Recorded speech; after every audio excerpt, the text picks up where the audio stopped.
Hi, so I'm guessing you've clicked on this video because you've got a job interview or an interview for university or something like that coming up. So you might be feeling a bit nervous and you might want some reassurance or just a few tips to make sure, okay, I'm 100% confident when going in. So here are my 5 tips on how to smash that interview, how to be memorable, how to get the job at the end and them to absolutely love you. So I've done a few interviews in the past and I used to hate them, whether it was interviews for my university, college, school, anything. I really didn't enjoy them.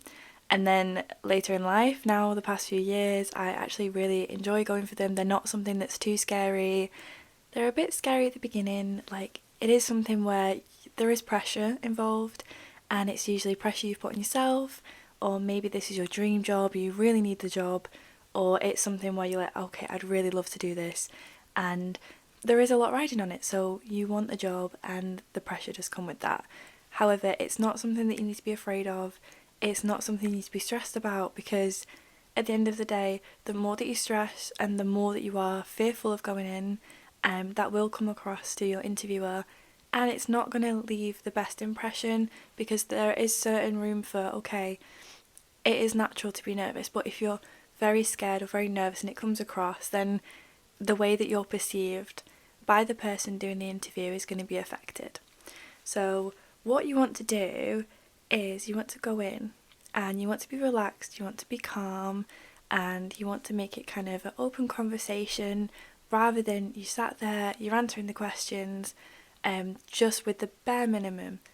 You want to kind of embellish on that and put your best self forward, just so they know that, okay, this is who I am, this is how I act, and this is who you're hiring. And that's how they'll absolutely love you. So, I'm going to start off with tip number 1. So, this is a bit of a weird one, I think, and it's something where it never really occurred to me at first. And when I went for interviews, it was always, okay, you sit down, and they'll say, hi, nice to meet you, how are you doing? And then the interview kicks off, and it's kind of always, okay, they ask the questions and you answer. That's how an interview works, right? Well, it does. However, I think a really important thing is to realise the interviewer is just someone who is doing their job.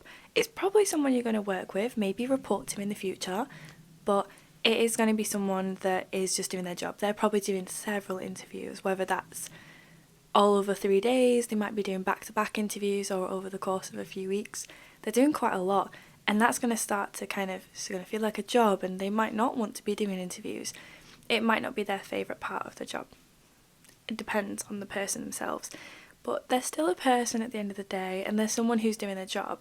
So instead of it just being an interview, which can almost feel like an interrogation if you let it, create more of an open conversation.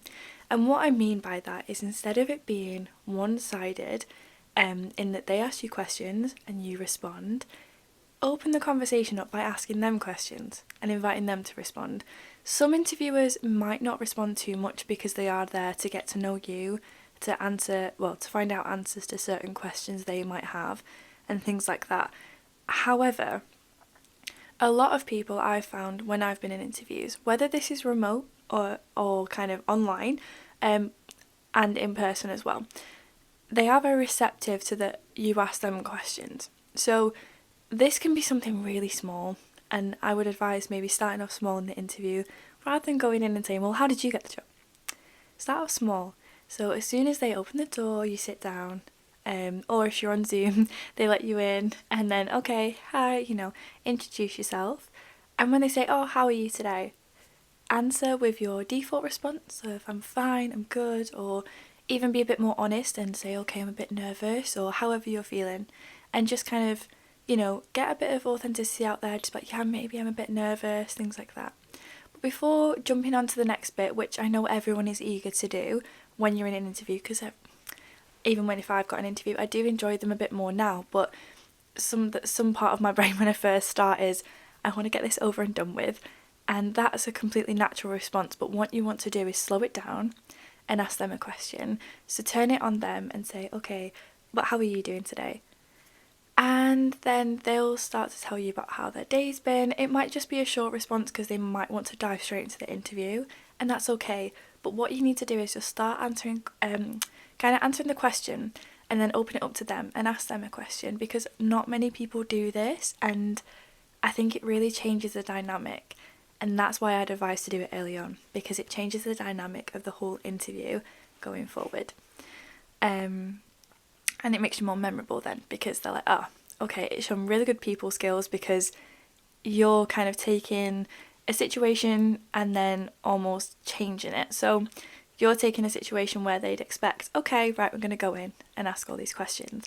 You're flipping that on its head and then saying, okay, but I'm going to ask the questions. And they like that, because it kind of shows, okay, you're not afraid to ask them questions, get to know them, and then essentially take up more time of that interview to get to know them a bit better, and just open up that dialogue, so it really demonstrates your social skills. So that's really good. So number 2, and this is going to be expanding on points. So instead of just kind of saying with interviews the typical advice of keep it short and sweet, you can do, and if that's all you feel confident to do and that's all you feel able to do, that's completely fine. So if you're there and you're like, I'm really nervous, and if there's one question that comes up and you're like, I don't know how to answer, or you just start panicking, just calm it down. Everything's fine. And if you need to give a one-word response or just a sentence, that's fine. Just do that. However, if you can and if you feel able to, try and expand on your points. And what I mean by this is that if, for example, they ask you a question and say, okay, where did you work previously? And they ask you about a certain company, you could say, okay, so an example of mine is I could say I used to work in a shop, I used to work in retail, and I did that around the Christmas period. And that would be enough. It's answering the question, it's kind of giving, okay, this is the place I worked, this is the category, like the type, and here's when I work there. But what I'd recommend that you do is, on top of saying that, is expanding and saying, okay, well, I worked in retail and I liked it because of XYZ.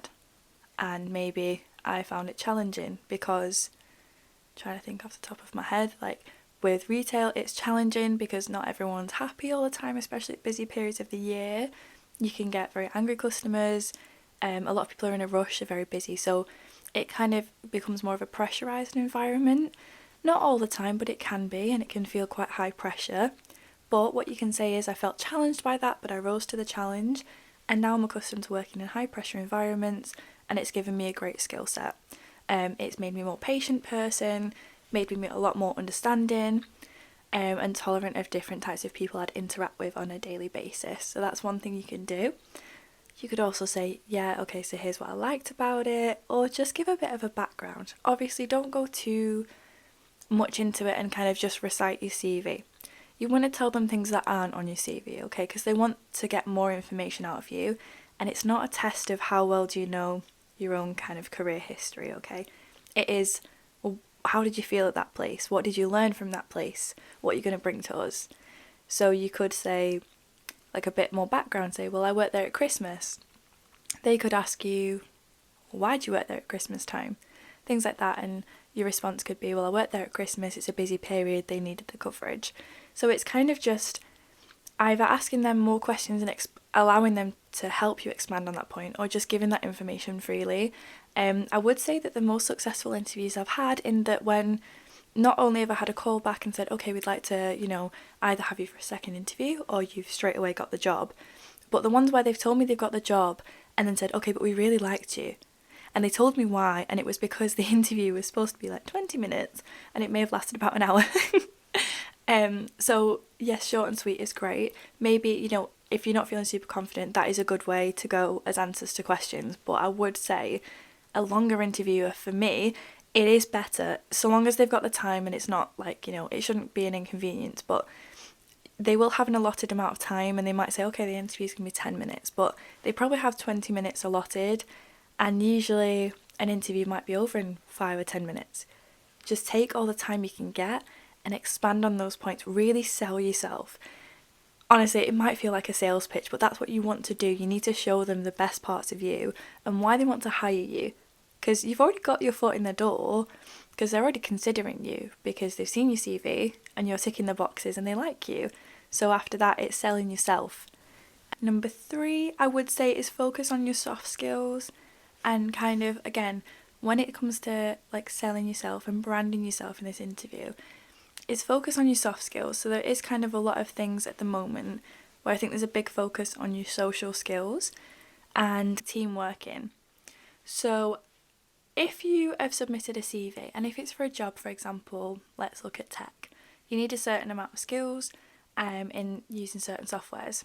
Then you might need a certain level of qualifications too.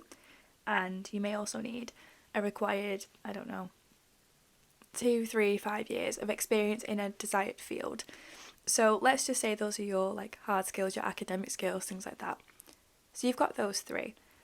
You've already ticked all those boxes and they can see that from your CV, maybe your LinkedIn as well. So you need to then sell them on your soft skills, because everybody's going to be ticking those boxes who's got an interview. They're all going to have a similar level of qualifications, similar level of kind of, okay, I've studied to this degree, and a similar career history. Usually for a job, not always, but most of the time they're going to be in a similar boat. So what you need to do is sell those soft skills and prove to them, okay, yeah, I tick all the boxes, but there's other things that you're going to be looking for, because everyone needs it in a job, which is I can work well in a team.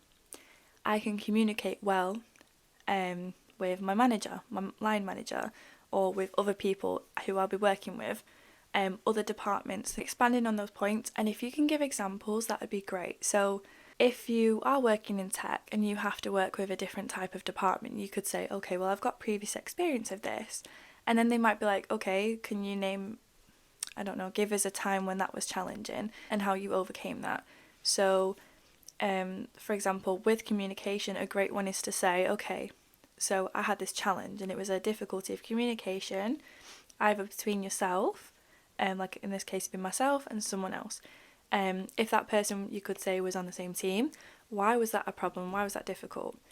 Probably because you're on the same team, you're working in close quarters, you've got similar knowledge and experience, but you might be different personalities. Okay, so the challenge was how to kind of navigate that situation with someone who might be more extroverted, with someone who's more introverted. Or another example is, okay, if you're working with someone who's in a different department, communication there can sometimes get difficult because people are busy with their own department and their own team, and then also your priorities are different too. So it's not just saying, okay, in an interview, demonstrating those communication skills is amazing, and then also saying, okay, I'm great at communication. Give them an example, but specifically something where I've had a challenge, and that's not a weakness to say I struggled with this, but this is how I overcame it. That's what they want to see, because you're going to struggle, you're going to have challenges wherever you go, even in your new job. So what you need to say is, I had this challenge, but here's how I overcame it, and it's showing I can problem solve when needed, and yes, I understand there'll be challenges, but I can rise to them, and also it's something I enjoy, and it's personal development. So it's kind of just sell those soft skills, but give them examples of ways you've proved that in the past. Yeah. Number 4 is tell them something unique about yourself, something that is going to make you stand out. So like I said, you're going to tick a lot of boxes to get the interview. So that's your first foot in the door, because, you're going to have the basics of what they require. However, they might be interviewing anywhere between 5 to 100 people. You have no idea really how many they could be shortlisted for the job. So what you need to do there is not just tell them, okay, right, this are the qualifications I've got and the experience and why I'd be great at the job. Because yes, you need to tell them that, but also everyone else is telling them that, and they can already see that from your CV. Once you've done that, and then you've also told them, okay, here's my soft skills and here's the challenges I've had, I've rose above them, okay, I take everything that you want. A lot of people might not get that far in the interview or demonstrate all that, and that's amazing. But something you really should do is give them something unique, something to remember you by. Now, this is something I'd recommend, if you can, finding a way to put it on your CV, because it will help getting job interviews even easier, and you'll get more job interviews. So an example of mine is I have a very unique degree, and it's not actually related to what I'm doing now or what I've done since leaving university. But because I have a unique degree and I have a degree, it means that I usually get a job interview, because people's first question is, what is this? What is this degree? Why did you choose it? How did it help? And all the questions I get in the first 5 minutes are around that. But it has helped me get a lot of job interviews because it is a wild card. So I've got a lot of varied experience. So people want to know, how on earth did you go from getting a degree in humanities? So I actually have one in religious studies and theology. How do you go from getting a degree in that to working at a startup company and then now working in software? How do you go from there to there? So that is first off the unique thing that you're going to put on, your unique selling point. It's good to get it in your CV because it will get you more job interviews. However, it's not necessary if you don't have anything where you're like, oh, I don't know how to kind of put that on my CV. I'm sure there's something, but if there's not, that's fine. If you feel more comfortable, leave it till your actual interview, and that's when you need to bring up something unique to get them to remember you. So again, I'm lucky since getting my degree that my degree has been able to help me with a lot of that side of it. And then my previous work experience, like I worked at a startup company, so everyone has a lot of questions about that. But another example of this was actually while I was getting my degree, so before I was qualified, and I looked on my CV, my resume, and was like, well, it's not very varied, there wasn't much on it, and I needed a job while I was at university. So I went for a few interviews, and I was very shy at the time, and I really struggled. However, I did get one interview, and I remember because I went for the interview, started talking to the guy, and was like, I bet my application and everything is going to kind of look the exact same as everyone else that you've interviewed for this job, every other applicant. He's like, yeah, it does. You know, I was studying an undergraduate degree, I'd worked in retail previously in my hometown, that was it. Oh, and I'd done like work experience through school, college, yada yada, things like that. Again, very ordinary at the time, nothing wrong with that, but I did not know how to write a CV, I didn't know how to sell myself, but I really wanted this job. What I ended up doing was we just got chatting about how the day had been, and what I ended up talking to him about was that I'd bought a hamster a few days before. So I was telling him, I was like, oh, I've bought a hamster, I'm picking up some of the hamster things this afternoon. So we got talking about that, and then I got the call, and he did say, okay, he's like, yeah, I remember you, he's like, you're the hamster girl. And as much as, okay, that's not my ideal superhero name that I would like, I was memorable because of that, because we had a conversation about a lot of different things, and because I've pointed out, well, actually, yeah, I bet my CV looks just like everyone else's. He's like, yeah, that's really self-aware, but it does. And then I got to bring up, well, actually, the way to make it look different is if I got this job and I got this experience. And he's like, that's a good point. I was like, yeah, exactly. So it's very much about selling yourself, but those unique conversations, that kind of almost, I got a hamster the other day, it makes you memorable, even if it sounds silly to say in an interview. So long as it's said in a professional manner and it comes up, you know, naturally in the conversation, you can kind of almost shoehorn it in if you need to. And if you're like, okay, I need to get something of my personality in here, I need to bring up something unique about me to make myself stand out, but just bring that up into the conversation, and bring the subject up, because you need to sell yourself. Number 5, this is going to be to kind of emphasise the values that the company who you're applying for the job for, what kind of values would they want? What I mean by that is definitely research the company. One, I'd say before applying for the job, make sure it's somewhere you want to work. But if you can, just do a bit of research before the actual job interview. Not to the point where you go in and recite the history of the company. I mean, they might be really impressed by that. So if you want to, go for it. But what I'd say is emphasise the values that they have. So if you are having a look, for example, at Marks and Spencer, and if you say, okay, you've got a job there and you have got an interview and you're going to go in and you kind of want to big yourself up, that's great, but you want to do it to kind of what do they value, what are they going to look out for, what is that company passionate about, and if you're passionate about it too, like why do you want to work there, what aligns you with that company. So one example for Marks and Spencer is they have a massive focus on sustainability. So some of their stores are eco stores. You go for an interview with them, find a way to bring that into the conversation. If they say, what's your hobbies, what are you passionate about, you can say, okay, I'm passionate about sustainability and the environment, and that's why you want to work at M&S. Like, if they don't ask you the question, why do you want to work for this company, you have to tell them. It's something that is so important to get covered in a job interview, and if you can, just bring it up again. So they may value, okay, sustainability, that's a nice one because it's niche and you can kind of bring that up in a certain way and say, okay, I like kind of being environmentally friendly, I care for the environment. It can be more difficult if it's a bigger business, but there should be things that they have that are going to kind of be, what's their selling point? So is it going to be that, okay, they really care for their customers, they take pride in that?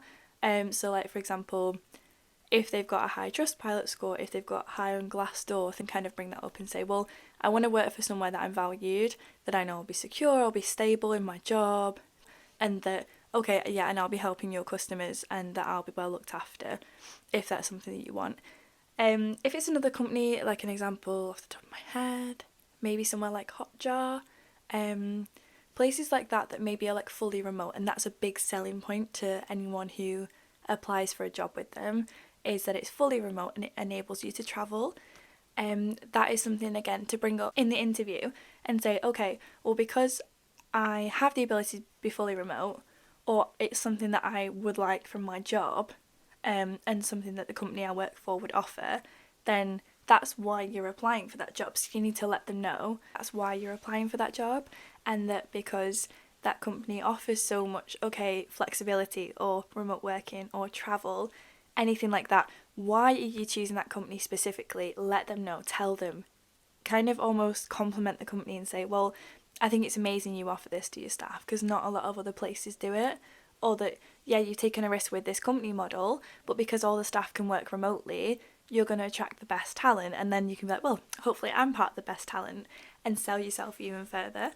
Or even if you're applying for somewhere that's like a startup, think about, with that type of business, what kind of person do they want, what kind of skills are they going to be looking for, what kind of values. So again, for a startup company, it's going to be, they want someone who's hardworking, someone who might be flexible with the working hours, someone who is not going to come in and say, okay, I work as this role and I will not do anything else. They want someone who is going to be flexible and who can work in a high demand environment, somewhere that might be difficult at times because it's high pressure. So I would say, yeah, research their business itself, but the type of business and what kind of employees that they are looking to hire, and then how you can demonstrate that in the interview and say, okay, I have these skills and the values that you're looking for, hire me. So thank you so much for watching and listening and everything. It's been great to talk about this. If you do have that interview coming up soon, you are going to do amazing. You're going to do so well, I promise you. The key is to have confidence and then follow the steps I talked about in the video. You will do so well, and every time you do an interview, it's going to get better and better. But yeah, thank you for watching, thank you for listening, and don't forget to like, comment, subscribe. Thank you. Bye.